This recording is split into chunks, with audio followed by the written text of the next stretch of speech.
Robert Webb.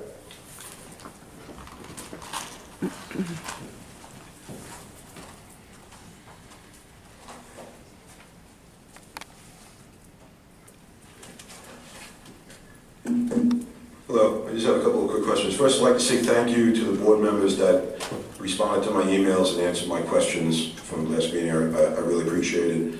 People that didn't respond, you did respond, you just don't know it. I don't know if any of you got a chance to read the former Commissioner Ippolito is being sentenced tomorrow in his tax evasion case. I don't know if any of you were interested, if you read the prosecutor's recommendations to the judge. I just wanted to point one part of this out to you. It says, further, the letters attesting to the defendant's character submitted in support of the defendant for sentencing purposes are largely from individuals who have benefited from the defendant's political machine over the last decade. While the defendant may have submitted a number of character references in his support, there are likely an equal number of individuals who would paint a contrary picture of the defendant. It goes on to say that the fact that, on June 22nd, 2016, the jury returned a verdict against the defendant, which is Fred Ippolito, and Gary Blanchard, the TOB inspector, and one of the individuals who submitted a letter in support of the defendant for sentencing, finding that each violated this other person's due process rights. We're talking about the Café, dente case, obviously. And the prosecutors go on to say that the fact that the defendant, meaning Fred Ippolito, chose to include a letter by Blanchard in his sentencing submission is further proof of his arrogant disregard for the taxpayers and the citizens that he served in Town of Oyster Bay. And I understand that none of you have wrote similar letters, but I'd like to know, Gary Blanchard, as a TOB inspector, who's now been found guilty of violating this person's civil rights, is he... Excuse me, it says on June 22nd, a jury returned a verdict against the defendant and Gary Blanchard. So does Mr. Blanchard still work as a code enforcement inspector? Is he going to be retrained? Is he going to be possibly disciplined for his actions in this? And besides Mr. Blanchard, has any other town employees writing reference letters for Commissioner Ippolito's sentencing that we know about? Well, I don't know that we would know. As far as your first question, I'm looking at Matt Rose.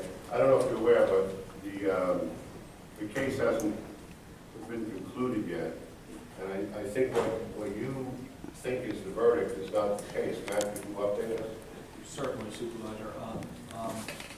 Preliminarily, initially, Mr. Blanchard was not found guilty of any offense. That's the improper terminology. In a civil case, there was a finding of civil liability as to certain claims, some of which were set aside by Judge Wexler subsequent to the verdict being rendered, as they were against the weight of the evidence, and the verdict amount was truly excessive in light of the evidence. But the case is far from resolved at this point.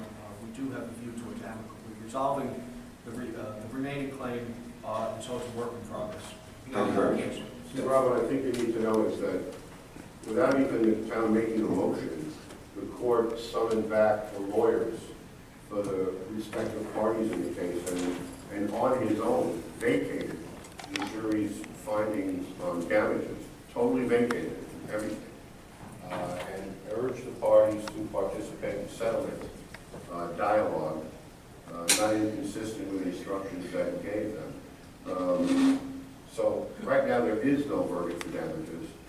And not only that, but Blanchard's conduct was civil in nature, it wasn't criminal in any nature. Yeah, I think that it's very important to reiterate there was no finding of criminal liability arising out of this. I understand what you're saying, but but before you put up, are there any findings remaining against Blanchard? I don't even know that. The verdict as to claim number 2 was kept intact. Does that include Blanchard? Yes. Okay, all right. so maybe I use the wrong terminology. Civil or criminal, I'm just curious, if there was some inappropriate actions by a code enforcement agent, would there be disciplinary action, retraining, what have you? This would be, depending on the nature of the actions, the degree of the conduct. I don't know that we could just answer that as a result of the identification, at least not yet. I guess somebody might go through the minutes when they're available and what have you.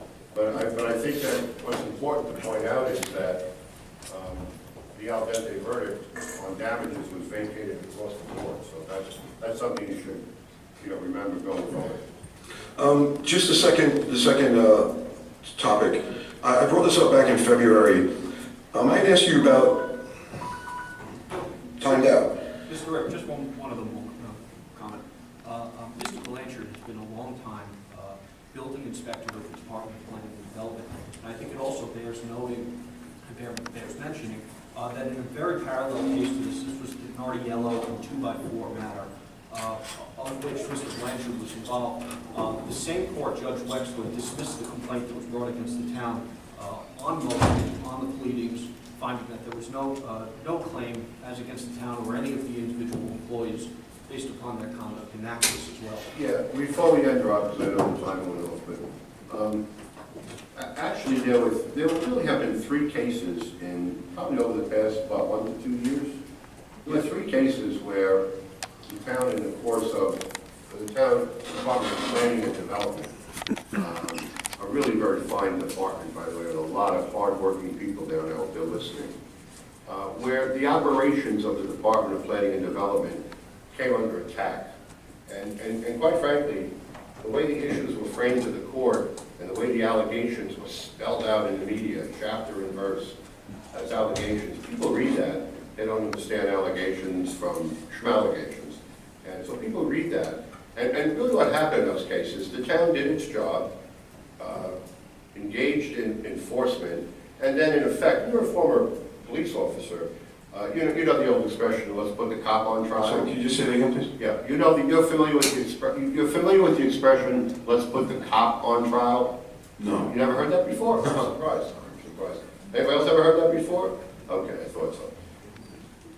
Maybe it's a lawyer thing, I never heard of it. No, it's not a lawyer thing at all, it's a common sense thing that I think everybody's heard of it. A police officer does his job, and the defendant, instead of wanting to be held accountable, attacks the police officer. And says, I didn't know anything, he said, he caused it, he roughed me up, he or she did this, he or she did that, and they end up putting the police officer on trial, and the poor police officer says, I'm sorry I made the arrest. So what happened in planning and development was very similar to that in these 3 matters. One was the dog lady, where we had a situation where actually a dog died in the custody of business in a facility that the town said, don't use that facility, it's dangerous. And a family still grieving lost their dog. And of course, the attack was on the town. They put the town on trial, much like the town is a big bad bully. The town did all these terrible things, and they're wrong, and we want damages, and they tied up the federal court system, and guess what? The court read their papers, didn't even allow the case to go to trial, dismissed it summarily on the pleadings, said they don't even have a case. Then we come to al dente. Al dente, same thing. 17 months, the town Planning and Development Department worked in cooperation with the al dente restaurant to try to bring it, 17 months, was it about that? Right. Okay, a year and a half. To bring them into compliance. Nothing worked, so the town, once again, did its job. And the response was, no, we're fine, it's the town, big bad bully, they threatened me with this, they threatened me with that, they did this, they did that, they did everything else. Now the case goes to trial.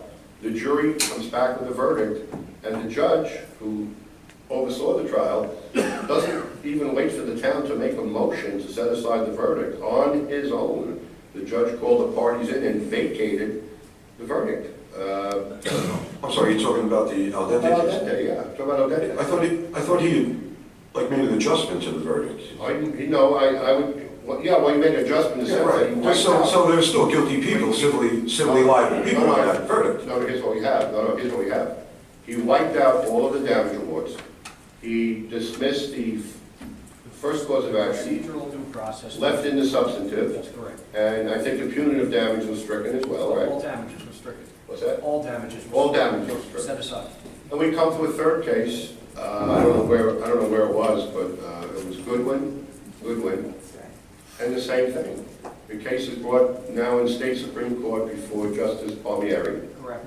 And Justice Palmieri dismisses the entire case Well, on the basis, no, but on the basis. I happen to know a little bit about that case. It was dismissed. No, It was dismissed because it wasn't timely filed. I mean, that's not. No, there was a little more truth in the statute of limitations. I mean, but even we're getting like away. I just wanted to know in this particular case. But it's not fair to interrupt me. I'm sorry, you're right. I'm sorry. I apologize. So what I'm saying is, the Department of Planning and Development and all the good people who work there have been put on trial, in my view, some 3 times. You can certainly agree twice. And every time, they fared very, very well. And when these cases are heralded, when they first begin, and they're heralded, and all the allegations appear everywhere in the world, and everybody says, oh my God, what did they do? I think when the courts are done with the cases, and we have a bottom line decision from the court of law, I think the world should also know how those cases terminated. And that, definitely. Yeah, definitely. So that's the point I'm making. We're out of time, but I'll let you wrap up. Okay, just one last thing. I had asked you about this back in February. The farm at Oyster Bay Incorporated, the not-for-profit. I'm a little bit confused. I asked you about this, and you weren't really familiar with it. You were going to get some answers.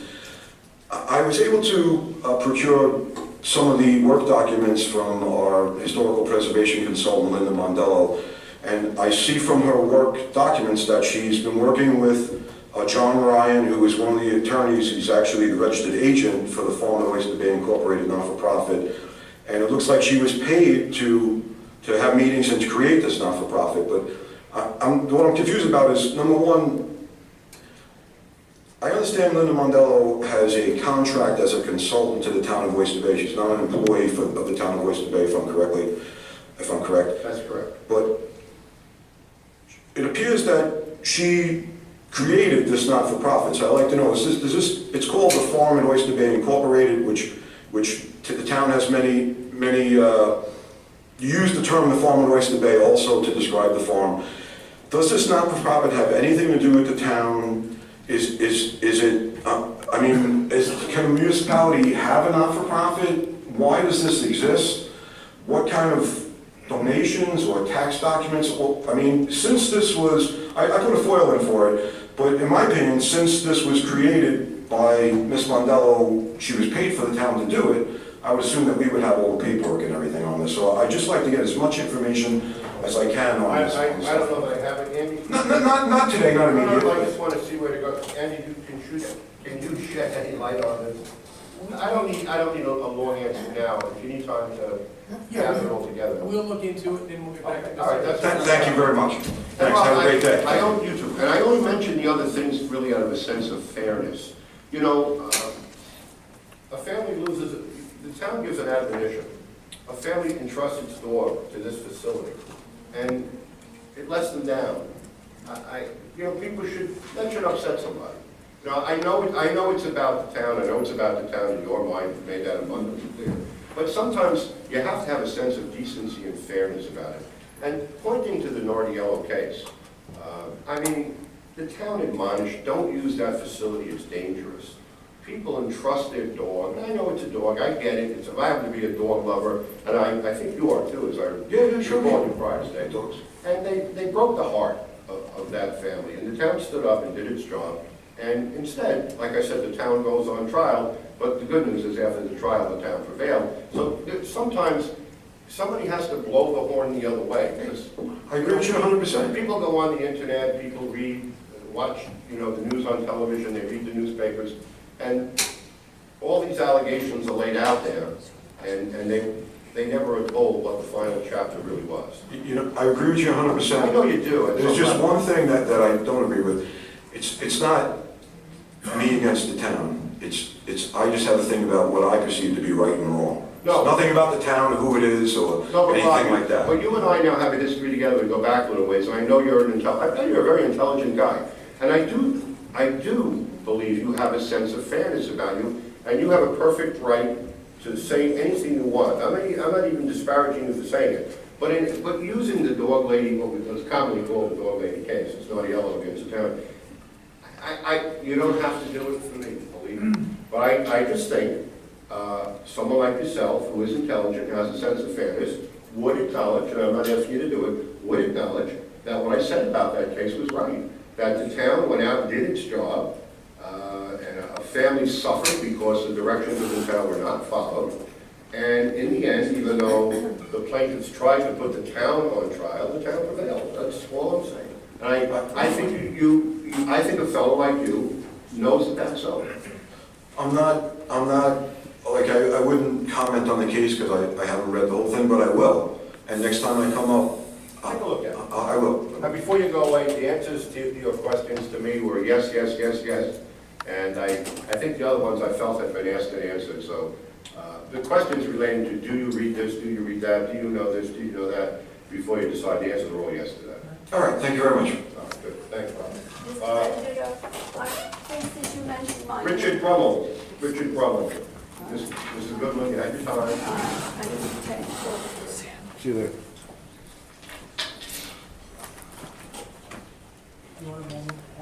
Well, please say you called.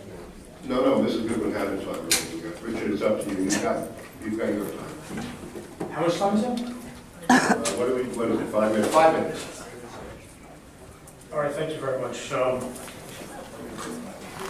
I'd like, I'm rather sensitive about the dog. You should realize that as a result of the approvals that the town gave to Beechwood and Plainview Properties last May, or May 2015, a huge number of, dozens of acres of forest were destroyed in the past several weeks, or about the past month, in Plainview Oyster Bay, which were home to many, many animals. We don't know how many animals because that wasn't part of your environmental review, so I can't say it was dozens of birds or hundreds of squirrels or chipmunks or the various reptiles, whatever, but that happened there too. And I would also like to mention that as far as the Supervisor Venditto, I have a question before you leave. I need to ask some questions in addition. Well, maybe I should stop. No, keep going. No, I'd like to address the No, I'd entire... like to proceed. You have your 5 minutes. You want to speak, or you want to have? I waited through this entire meeting in order to have some questions answered. I don't believe that you guys know the answers to this. Councilman Alicia is not here. I believe Supervisor Venditto may be available to answer these questions, specific questions. No, I don't think you know. Okay, I'll pose the questions, but I think that's very rude in the middle of my speaking, Mr. Venditto, to leave, and I'm willing to stop to wait till he comes back so I get these questions answered. I would like to address Supervisor Venditto as well. Would that be amenable? Just to pause? You have 5 minutes. Let's go. I'm asking a question. Would it be possible to stop? No. Mr. Brummel, Yes. I don't mean to be like a cuckoo clock. I hear every word you say. But I want to ask some questions as well. And I'll be back in time to answer your questions if I can. Continue with you have the entire town board listening to you, and I hear you as well.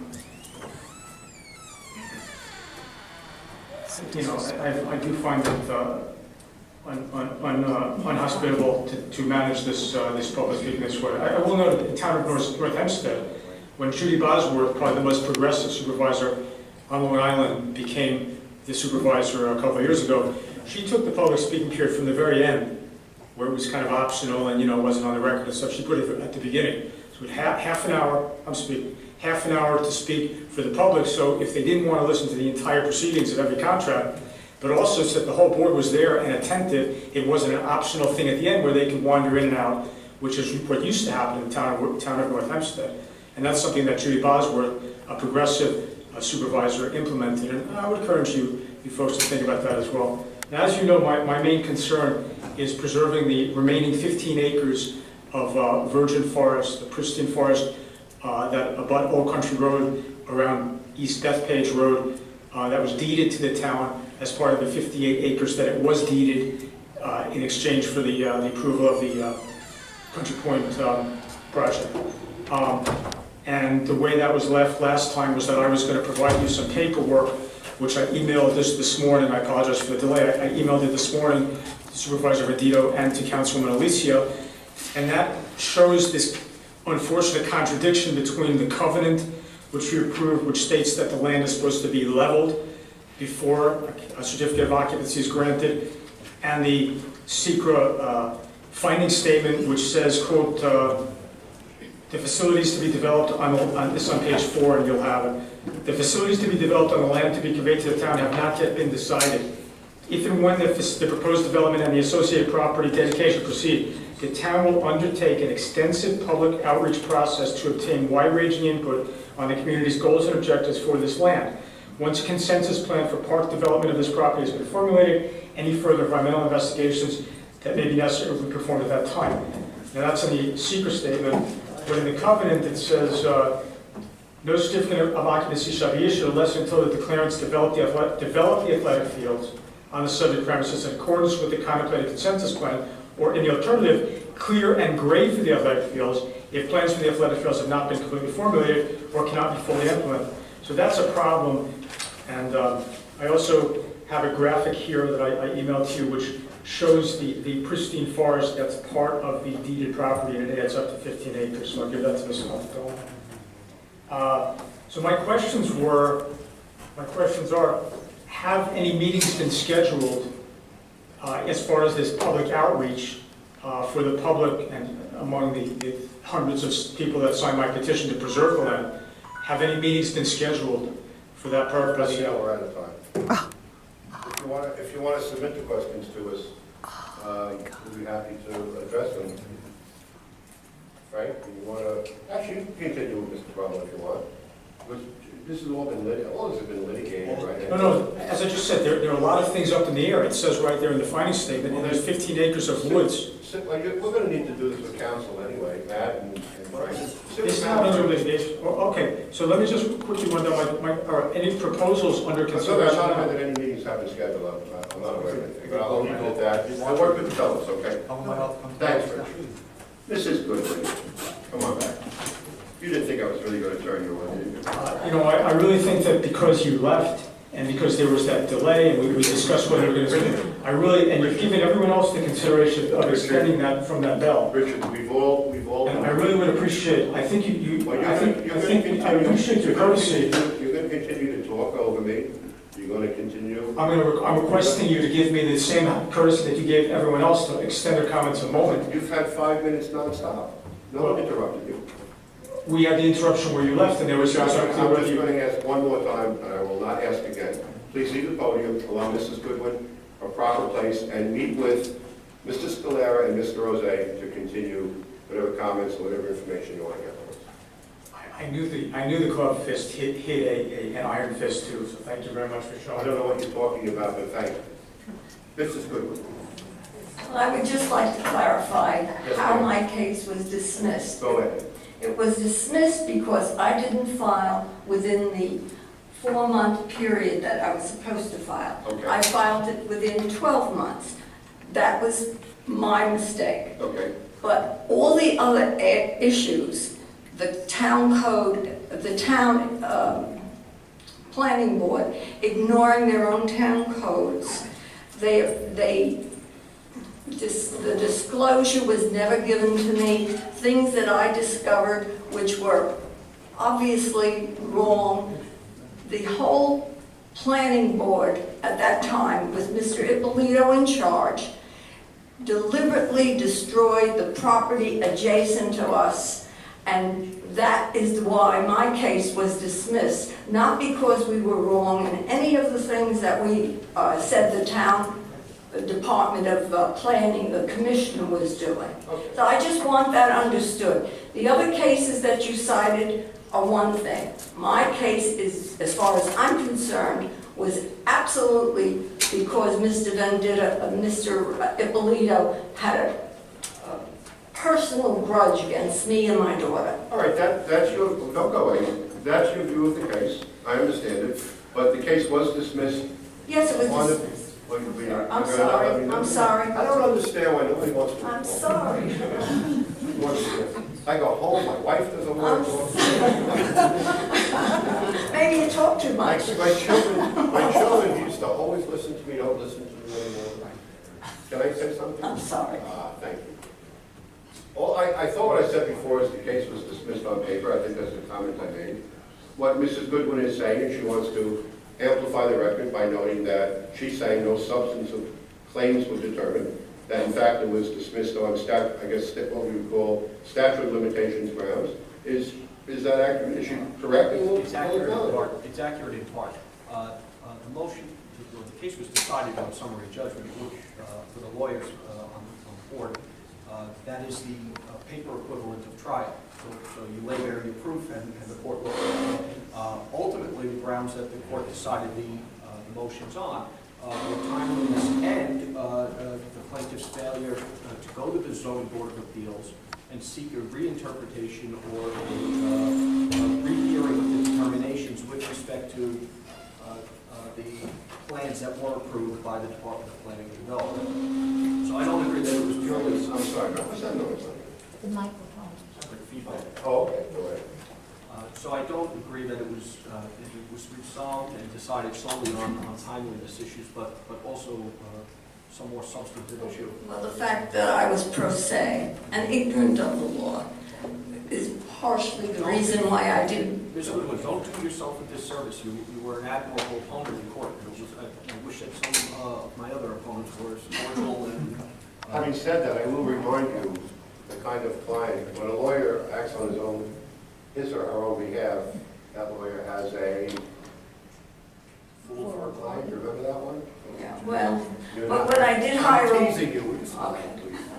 I did hire a lawyer in between beginning, the middle of the case, and then I ended up getting tired of paying legal fees. So I then became my own pro se.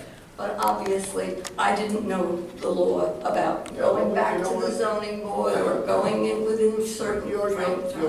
You're correct when you say, the counsel is correct when you say. There's something I didn't know, and I'm going to tell you this now, and I wish we were alone together, but I was never aware of who your husband was. Okay. I really didn't know that. In fact, I wasn't really all that familiar with your last name until a couple of meetings ago, and I just want you to know how special I thought he was. We'll talk about it another time. He was. Oh, I know that. I'm a fan. Okay. Just letting you know. All right, thank you. Okay, ladies and gentlemen, I have no fault from anyone else who indicated they care to